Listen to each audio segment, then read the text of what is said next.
Assalamualaikum warahmatullahi wabarakatuh. Kali ini kita akan mempelajari tentang alat optik mata, yaitu mata. Indikator dalam pembelajaran kali ini adalah pertama menjelaskan alat optik, yaitu mata. Kemudian yang kedua adalah menjelaskan kelainan pada mata.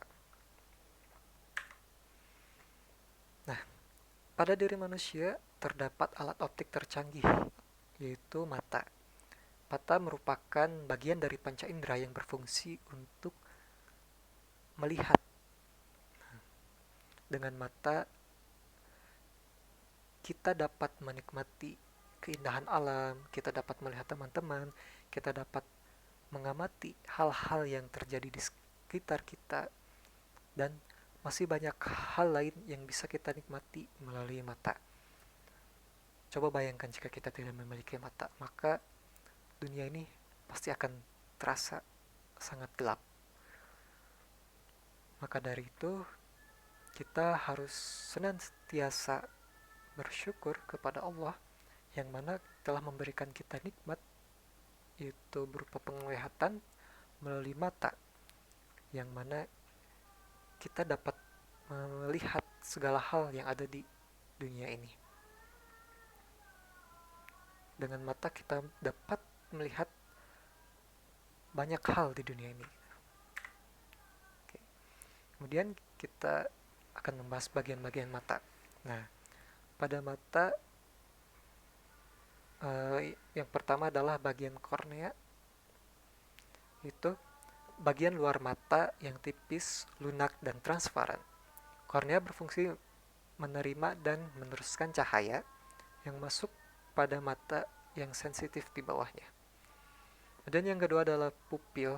Bagian yang kedua adalah pupil, merupakan celah sempit berbentuk lingkaran dan berfungsi agar cahaya dapat masuk ke dalam mata.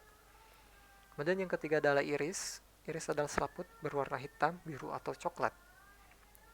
Nah, pada mata kita biasanya karena kita ada di Asia, yang mana irisnya biasanya berwarna coklat. Nah ini, itu adalah iris yang berwarna coklat. Kemudian yang keempat ada aqua humor, merupakan cairan di depan lensa yang membiaskan cahaya ke dalam mata. Kemudian yang kelima ada otot akomodasi, yaitu otot yang menempel pada lensa yang berfungsi untuk mengatur tebal dan tipisnya lensa. Kemudian bagian keenam ada lensa, itu berbentuk cembung, berserat, elastis, dan bening. Lensa ini berfungsi untuk membiaskan cahaya dari benda supaya terbentuk bayangan pada retina. Kemudian ada yang ketujuh ada retina. Nah ini retina, yaitu bagian belakang mata yang berfungsi sebagai tempat terbentuknya bayangan. Kemudian yang kedelapan ada vitreous humor. Nah ini, yaitu cairan di dalam bola mata yang berfungsi untuk meneruskan cahaya dari lensa ke retina. Kemudian yang kesembilan ada bintik kuning, yaitu merupakan bagian dari retina yang berfungsi sebagai tempat terbentuknya bayangan yang jelas. Jadi ketika cahaya masuk, kemudian masuk melalui lensa, kemudian nanti dibiaskan sehingga nanti terbentuk bayangan. Nah, jika bayangannya jatuh pada bintik kuning, maka bayangan terbentuk adalah bayangan yang jelas. Kemudian yang ke-10 ada bintik buta. Nah, ini bintik buta, itu bagian dari retina yang apabila bayangan jatuh pada bagian ini, maka bayangan akan kabur. Jadi ketika cahaya masuk, kemudian akan dibiaskan oleh lensa yang nantinya akan membentuk bayangan. Nah, jika bayangannya jatuh pada bintik buta, bukan pada bintik kuning, maka bayangannya akan menjadi kabur atau memblur atau buram. Gitu.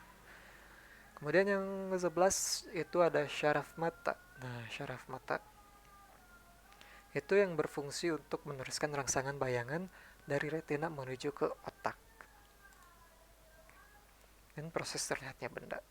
Nah, bagaimana sih benda itu, prosesnya benda itu dapat terlihat oleh kita?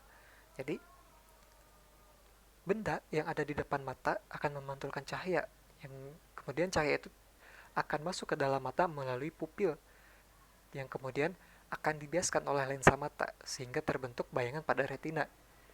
Nah, dari retina kemudian bayangan akan diteruskan menuju ke otak atau pusat syaraf melalui syaraf mata. Seperti itu. Kemudian pada mata terdapat daya akomodasi. Nah, apa sih daya akomodasi itu? Daya akomodasi adalah kemampuan lensa untuk mengubah jarak fokusnya. Jadi, lensa itu mengubah jarak fokusnya dengan cara menebal ataupun memipih. Jadi, bisa dibilang daya akomodasi mata juga merupakan kemampuan lensa untuk menebal atau memipih.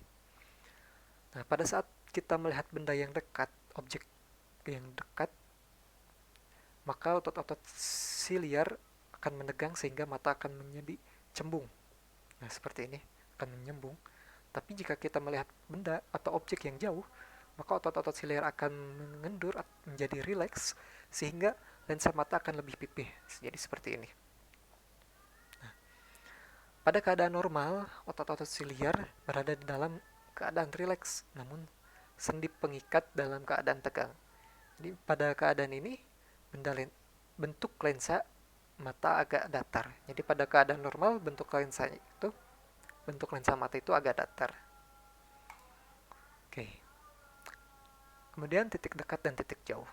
Nah, benda hanya dapat terlihat dengan jelas jika terletak di daerah penglihatan mata. Daerah penglihatan mata itu ada titik dekat dan titik jauh. Gitu.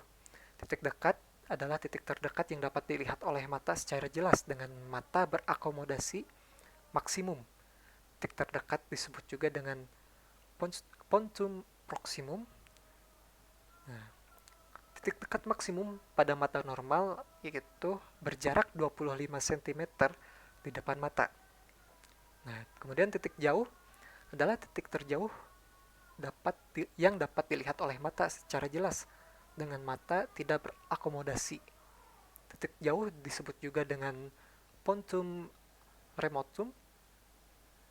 Titik jauh ini berada di titik tak hingga dari mata. Jadi benda karena benda itu hanya dapat terlihat dengan jelas jika terletak di daerah penglihatan mata, di mana titik daerah penglihatannya itu ada titik dekat dan titik jauh. Titik dekatnya itu berada di jarak 25 cm di depan mata dan titik jauhnya itu tak hingga. Jadi jika benda terletak di 25 cm di depan mata itu sudah bisa terlihat dengan jelas sampai tak hingga. Nah, jika bendanya berada di kurang dari 25 cm di depan benda, maka benda yang terlihat akan kabur.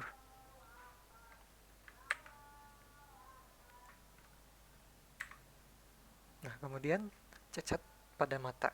Ada beberapa jenis cacat pada mata. Yang pertama itu miopi atau rabun jauh. Miopi adalah kondisi mata yang tidak dapat melihat dengan jelas objek atau benda-benda yang letaknya itu jauh. Nah, pada penderita miopi, titik jauhnya itu lebih dekat dari tak hingga atau daripada tak terhingga, dan titik dekatnya itu sama dengan titik dekat mata normal yaitu 25 cm. Penyebab dari miopi itu adalah di mana lensa mata itu tidak dapat dipipihkan sebagaimana mestinya, sehingga bayangan dari benda yang terletak jauh akan jatuh di depan retina. Untuk dapat melihat benda-benda yang jauh dengan jelas, maka penderita miopi itu harus menggunakan kacamata dengan lensa yang cekung atau negatif, yaitu lensa yang menghasilkan bayangan maya di depan lensa pada jarak yang sama dengan titik jauhnya. Jadi, untuk penderita miopi itu berlaku S sama dengan tak terhingga atau jarak benda itu yang sama dengan tak terhingga, dan S aksen atau bayangan, jarak bayangan itu sama dengan min PP. PP itu jarak titik jauh si penderita miopi itu. Jadi misal jarak jauhnya jarak titik terjauh penderita miopi itu 4 meter atau 5 meter atau 6 meter ya, seperti itu. Dan untuk tanda negatif ini merupakan tanda bahwa bayangannya itu maya dan berada di depan lensa. Kemudian yang jenis cacat mata yang kedua yaitu hipermetropi atau rabun dekat. Hipermetropi adalah kondisi mata yang tidak dapat melihat objek atau benda-benda yang letaknya itu dekat. Penderita miopi memiliki titik jauh tak terhingga, tetapi titik dekatnya itu lebih dari 25 cm. Misal 50 cm atau 40 cm seperti itu. Nah, apa yang menyebabkan seseorang itu hipermetropi? Yaitu penyebabnya yaitu lensa mata terlalu pipih dan sulit dicembungkan, sehingga bila melihat benda-benda yang letaknya dekat, maka bayangan yang terbentuk atau bayangan yang jatuh itu akan berada di belakang retina. Nah, untuk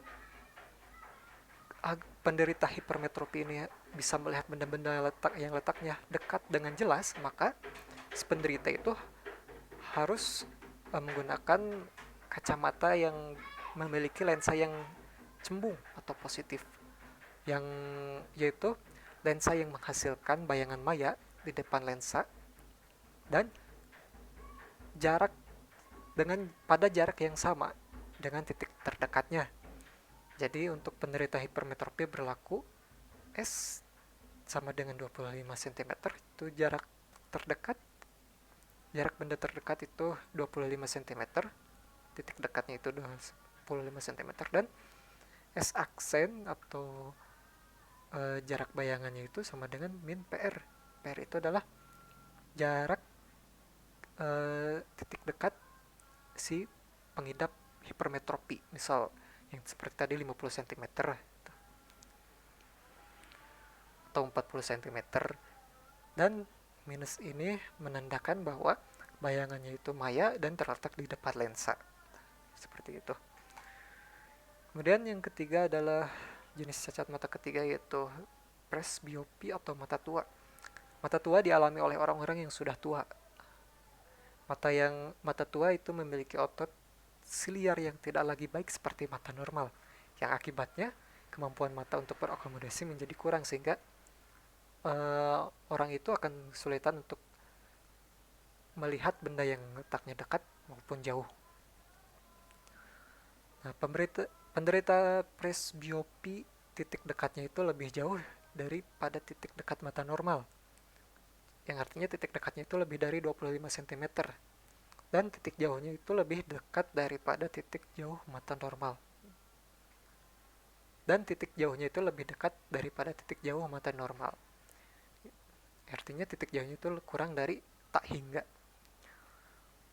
Nah, untuk dapat melihat benda-benda yang letaknya jauh dan dekat dengan jelas, maka si penderita presbiopi dapat ditolong dengan kacamata yang berlensa rangkap atau disebut juga dengan kacamata bifokal.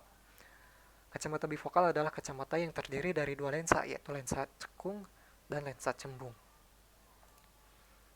Dan yang terakhir, yaitu yang keempat, jenis cacat mata yang keempat adalah astigmatis atau astigmatisme. Astigmatis adalah cacat mata di mana kelengkungan selaput bening atau lensa mata itu tidak rata, sehingga berkas sinar yang mengenai mata tidak dapat terpusat dengan sempurna. Cacat mata astigmatis tidak dapat membedakan garis tegak dengan garis yang mendatar atau horizontal secara bersama-sama. Cacat mata ini dapat ditolong dengan menggunakan kacamata yang berlensa silindris atau berlensa silinder. Lensa ini dapat mengumpulkan atau menyebarkan sinar pada satu arah saja tanpa mempengaruhi sinar lain. Astigmatis ini juga sering disebut dengan cacat mata silindris atau silinder.